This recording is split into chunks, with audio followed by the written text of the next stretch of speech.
Christmas ദിനത്തിൽ ദുഃഖകരമായ വാർത്ത പങ്കുവച്ച് നടി തൃഷ കൃഷ്ണൻ. മലയാളികൾക്ക് പ്രിയപ്പെട്ട താരമായ തൃഷ ക്രിസ്മസ് ദിനത്തിൽ തന്റെ കുടുംബത്തെ ദുഃഖത്തിലാഴ്ത്തിയ ഒരു വാർത്ത സോഷ്യൽ മീഡിയയിൽ പങ്കുവച്ചു.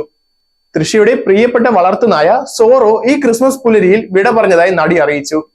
എന്റെ മകൻ സോറോ ഈ ക്രിസ്മസ് പുലരിയിൽ വിട പറഞ്ഞു. എന്നെ അടുത്തറിയാവുന്നവർക്കറിയാം ഇനി എന്റെ ജീവിതം അർത്ഥശൂന്യമായിരിക്കുമെന്ന്. ഞാനും എന്റെ കുടുംബവും ഈ വേർപെടലിൽ നിന്ന് മുക്തരായിട്ടില്ല. കുറച്ചു കാലത്തേക്ക് ജോലിയിൽ നിന്നും ഇടവേള എടുക്കുന്നുവെന്നും തൃഷ തന്റെ സോഷ്യൽ മീഡിയയിൽ പങ്കുവച്ച പോസ്റ്റിൽ പറയുന്നു.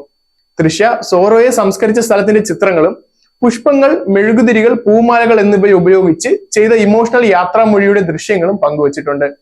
ഇൻസ്റ്റാഗ്രാമിലൂടെ ഹൻസിക, പൂർണിമ ഇന്ദ്രജിത്ത്, കല്യാണി പ്രിയദർശൻ എന്നിവ ഉൾപ്പെടെയുള്ള സുഹൃത്തുക്കളും താരപ്രശംസകരും തൃഷയെ ആശ്വസിപ്പിച്ചെത്തിയിരിക്കുന്നു.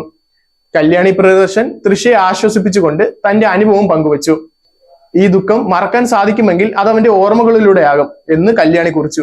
വളർത്തുമൃഗങ്ങളോട് അനുബന്ധവും അവർ പുറപ്പെടുമ്പോൾ ഉണ്ടാകുന്ന ദുഃഖവും പ്രേക്ഷകരും ആരാധകരും തൃഷയെ വളരെയധികം മനസ്സിലാക്കിയിട്ടുണ്ട്. നടി ചെറിയ ഇടവേളയ്ക്ക് ശേഷം തിരികെ എത്തുമെന്നാണ് ആരാധകർ പ്രതീക്ഷിക്കുന്നത്. Zag news, Thiruvananthapuram.